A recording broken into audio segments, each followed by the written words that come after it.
So first let me just come back to some of the questions that were asked of Scott, because I think I could add some points to those.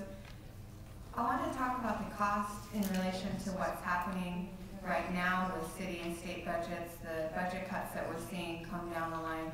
In particular, if you look at the the school board meeting that's happening just down the road, where they're talking about massive cuts to our school system, and just sort of the priorities of how cities and counties want to spend their money. And I think that's an important consideration more and more these days, when you look at that you could be putting money into schools, as we have seen, numerous studies show that money that goes in at the beginning in terms of schooling, job training, mental health care and health care access, these are the things that prevent crime, and that money can make a huge difference in terms of the cost that you then spend on fighting crime later down the line.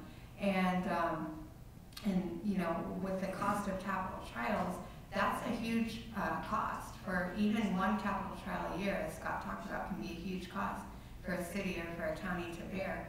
That's money that I think we could be using, especially with these school shortfalls right now. That's money that could be used somewhere that would actually be doing something at the front end to prevent crime. So that, to me, is a really important part of the discussion right now. If you look at a lot of counties and cities in California, or the state of California, where they're having to talk about closing down whole prison units and letting people that are in jail for more petty crimes, small like drug-related crimes, they're just having to let those people out. It's because of a huge financial burden that the cities and counties and the state is facing. And I think that is something that we would want to get out ahead of. I would think a city would want to get out ahead of that, and especially a progressive city like ours that wants to, is looking at the well-being of all of its citizens and wants to do things to prevent crime. To me, that's a huge issue right now. So it kind of makes this resolution a little more timely. I think the resolution that you guys passed, and I'm so happy that you did, I think that's great. This resolution, I agree it could be pared down, and possibly that cost discussion could be really emphasized in this current time period, because I think that could have a difference. And then the other way, what Liz was, hi Liz, we know each other. The other question about the impact that it could have, because is it a local issue? And also, I think it is based on the cost stuff, but also just sort of what we want to be doing as a city. But I also think that even if it's somewhat, you could say that it's symbolic, I think what we try to do with this newer version of the resolution is to say that the city council or the county commissioners are making a recommendation to the district attorney's office, or trying to put some pressure on the district attorney's office not to seek the death penalty in capital cases, not to seek death warrants for people that are already on death row from Travis County. So that's a new angle, that's something that's different, and I think that it's not just symbolic in the sense that what we're trying to do is build more of a rolling kind of a groundswell, some sort of change in public opinion, or some sort of measure that shows how public opinion is changing, that legislatures can look at and say, okay, we're seeing different constituencies in different, because there have been other cities and counties in Texas that have passed these kind of resolutions, and if you kind of can get that rolling along, then I think it can sort of have a larger impact then on how the legislature will approach this issue. They're already starting to look at it in small ways in terms of different kinds of reforms. If you look at some of the bills around law parties, or the bill that is being proposed right now for severing defendants so that defendants aren't tried together in trials, which was the issue in the Kenneth Foster case, then you can see that some of the grassroots work that we've done has had an impact even now in the legislature. But I think that for city council members to take a stand, that can even have a bigger impact with the way the legislature is approaching things. And I won't say much more. The only other thing I wanted to add was my group does a lot of advocacy around single cases. We work on individual cases and largely with family members. And I think that there's an impact on communities that sometimes gets left out. And a lot of the family members that we work with locally, including Delia, including the family of Rodney Reed, this is a huge issue for them, and it would be meaningful for these family members, I think, to see some sort of stance from the city council on the issue. I think that would have a lot of meaning for them. So I just wanted to say those things. But we would love it. I was part of some of the groups that kept wanting to add, stuff to the resolution. But I think if we thought that we could seriously get some support from a city council member, I don't think anyone would have a problem getting that down to one page. That would be totally doable. Thank you. Thanks. Any questions? A couple of things. If you want it to be considered by the city council, it has to be cut down to a page. Yeah, we can do that. It has to have solid financial numbers in it. If you don't do those things, you may as well not bring it. Okay. You've been told that by council. Totally doable. Okay. There's just, And again, we'll work with Delia on that. That's not a big deal for us. We've done this before with Delia. We agree with you. We agree with the long form, but we got to have the tool to work.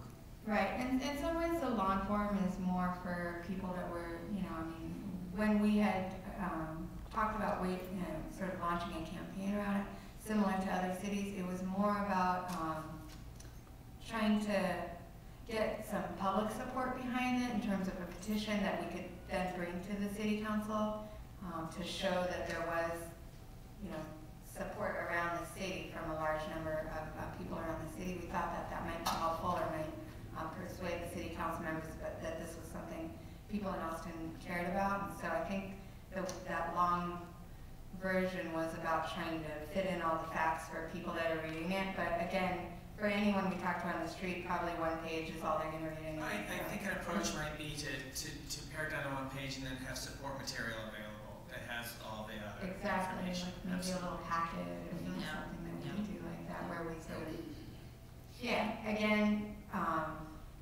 I'm one of those groups that that Scott and I were working with, and I can speak for my group and say we would have no problem getting it into a one-page format, especially if it meant that it was going to move forward. Great, thank you. And we've worked with that sort of process before where we have a resolution really honed down and tight, making sure that we get all the bullets and points addressed, and then the support packet that Commissioner Sheps mentioned.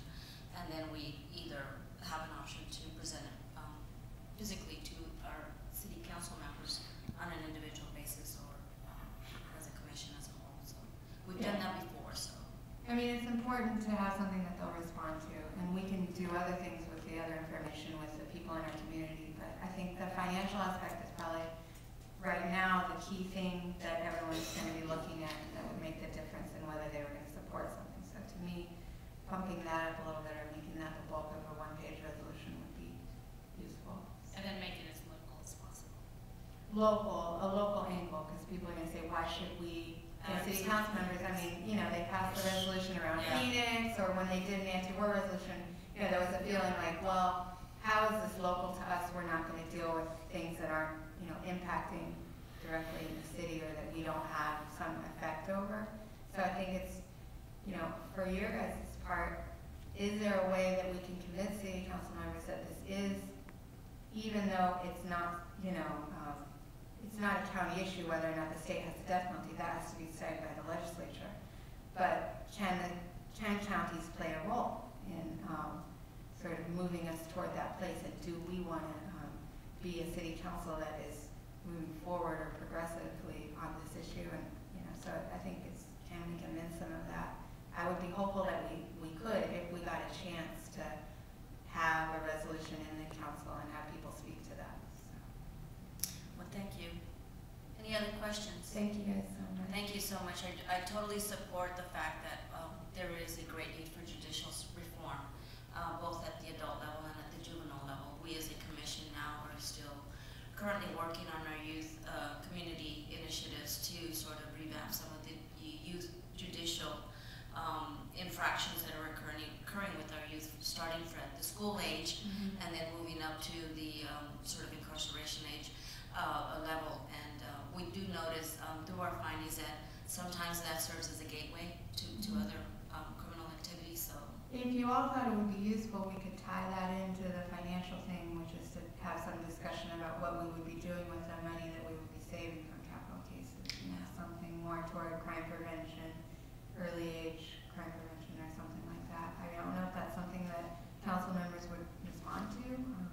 But if we can, if we work together in trying to draft something, you all let us know what you think is.